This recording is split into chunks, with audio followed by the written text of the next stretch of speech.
Hola a todos, mi nombre es Daniela Velasco. Soy estudiante de licenciatura en Contaduría Pública en Nemai International University. El día de hoy les estaré hablando un poco sobre la norma internacional de auditoría 315, identificación y valorización de los riesgos de incorrección material mediante el conocimiento de la entidad y de su entorno. Alcance de esta norma internacional de auditoría. Esta norma trata de las responsabilidades que tiene el auditor de identificar y valorar los riesgos de incorrección material en los estados financieros mediante el conocimiento de la entidad y de su entorno, incluido el control interno de la entidad. Este entendimiento es un proceso continuo y dinámico de obtención, actualización y análisis de información durante la auditoría. Permite al auditor planear la auditoría y evaluar los riesgos de esta. Objetivo. El objetivo del auditor es identificar y valorar los riesgos de incorrección material debida a fraude o error que puedan existir en los niveles de estado financiero y aseveraciones. Además, para poder identificar estos riesgos, el auditor debe tener entendimiento de la entidad y de su entorno para así poder diseñar e implementar las respuestas apropiadas a los riesgos evaluados de error material. Además, esta NIA nos presenta diversas definiciones que como profesionales debemos tener en cuenta. Una de ellas es afirmaciones, manifestaciones de la dirección, explícitas o no, incluidas en los estados financieros y tenidas en cuenta por el auditor al considerar los distintos tipos de incorrecciones que pueden existir.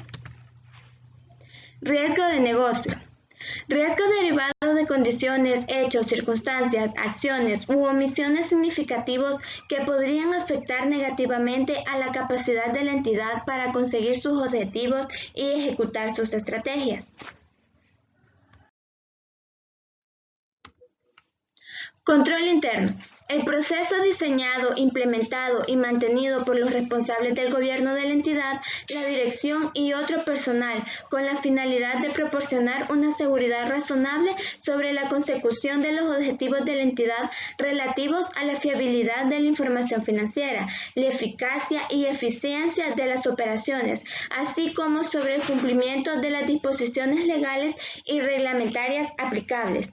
El control interno se diseña de acuerdo a la entidad y brinda seguridad razonable, mas no absoluta, debido a que pueden existir limitaciones que afecten el control.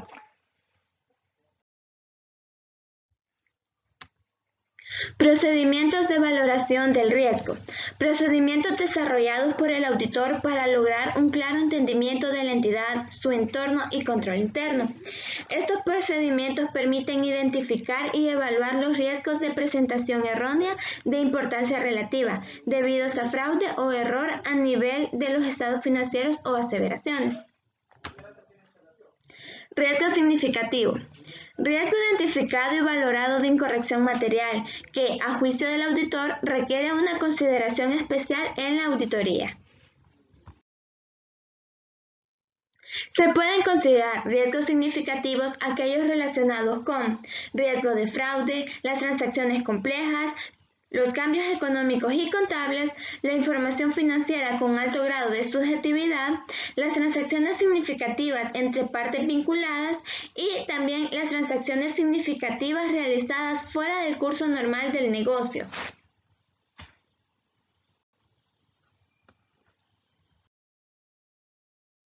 Además, esta norma también nos brinda ciertos requisitos que como auditores debemos cumplir. Uno de ellos es procedimientos de valoración del riesgo y de actividades relacionadas. El auditor debe aplicar procedimientos de evaluación del riesgo, generando así información pertinente para la identificación y valorización de riesgos de representación errónea que puedan presentarse a nivel de los estados financieros y aseveraciones. Estos procedimientos no presentan la suficiente evidencia de auditoría, pero permiten reconocer la subjetividad de los estados financieros a incluir errores materiales. Por esta razón, los procedimientos analíticos le ayudarán al auditor a identificar aspectos de los cuales no eran conscientes y que generan riesgos de error material. Igualmente, la observación e inspección y más procesos necesarios que proporcionen información relevante de la entidad y su entorno para la identificación del riesgo material.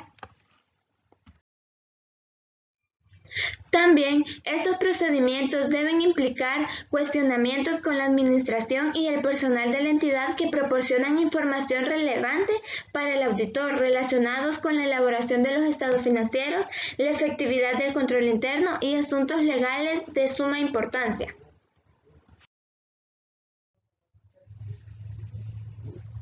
Como segundo requisito tenemos el entendimiento de la entidad, su entorno y control interno. Las NIAs requieren que el auditor obtenga un entendimiento de la entidad, su entorno y control interno para el desarrollo de la auditoría. Conocer y entender la identidad implica la naturaleza de la entidad, sus operaciones, estructura de gobierno y propiedad, campo de acción, clientes y proveedores, objetivos y estrategias, marco de referencia de información financiera aplicable y entorno legal y políticas contables. Esta información le permite conocer al auditor los tipos de transacciones, saldos de cuentas y revelaciones que esperan incluir en los estados financieros. Además, el auditor debe conocer y entender el control interno de la entidad y los procesos relacionados a la auditoría de los estados financieros, evaluando así el diseño y eficacia de los controles relevantes de la auditoría. Como parte del conocimiento del control interno, el auditor debe entender sus componentes, así que a continuación presentaremos los componentes del control interno. Como primer componente del control interno tenemos el ambiente de control. Aquí el auditor evalúa si la entidad lleva a cabo una cultura de honestidad, integridad, conducta ética y capacidad. Si el auditor encuentra debilidades en este componente, estas debilidades pueden afectar el control interno conjunto debido a que da la base y a la estructura del control interno. Como segundo componente del control interno tenemos procesos de la evaluación de riesgos de la entidad.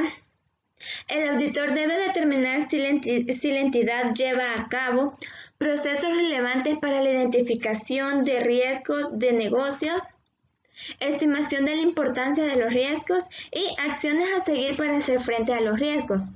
Igualmente, el auditor debe entender dichos procesos para reconocer la existencia de riesgos que el control interno no ha identificado y si estos riesgos presentan una debilidad importante al proceso de evaluación del riesgo de la entidad.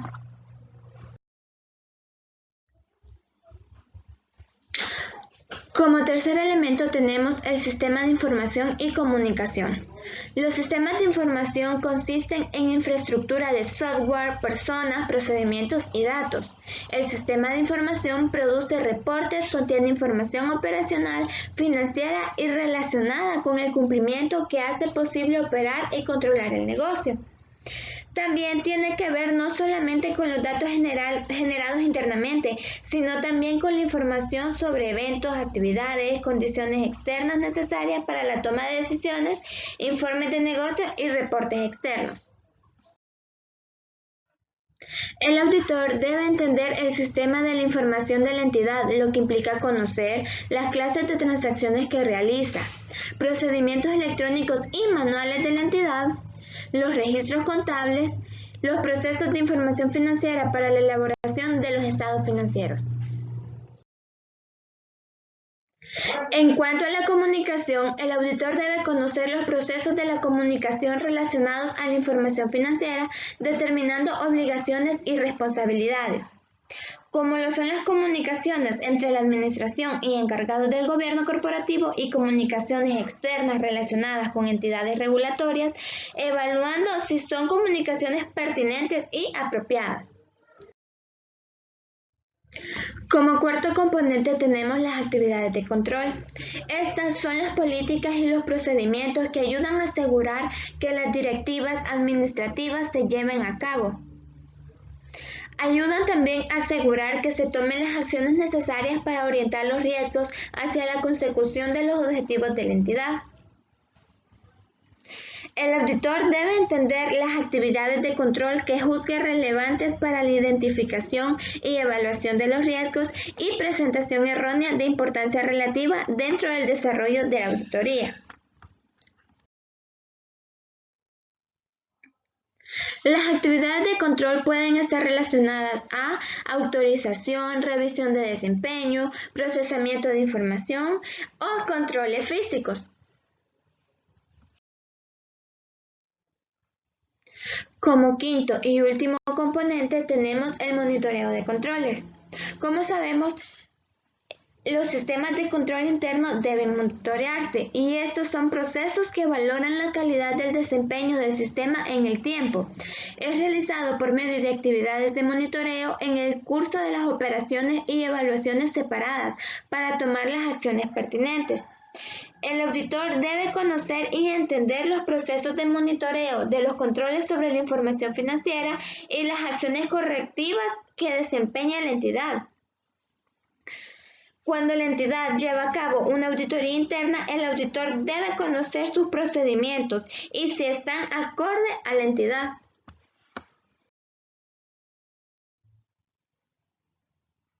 Como requisito tenemos identificación y evaluación de los riesgos de error material. El auditor debe identificar y evaluar los riesgos de error material a nivel de estado financiero y aseveraciones para diseñar y aplicar los procedimientos necesarios de auditoría. A través del entendimiento y conocimiento de la entidad, el auditor puede identificar y evaluar estos riesgos y así determinar las acciones a seguir. Además, el auditor debe establecer la importancia del riesgo. Esto implica juzgar si el riesgo se debe a fraude o está relacionado con eventos económicos de atención específica y analizar la complejidad de las transacciones, también la subjetividad en la información financiera. Como último requisito tenemos la documentación. El auditor debe incluir en la documentación las discusiones llevadas a cabo con el equipo de trabajo y las conclusiones a las que se llegaron. Por ejemplo, el entendimiento de la entidad, su entorno y control y los registros identificados y evaluados. Este ha sido mi pequeño aporte acerca de la NIA 315. Gracias.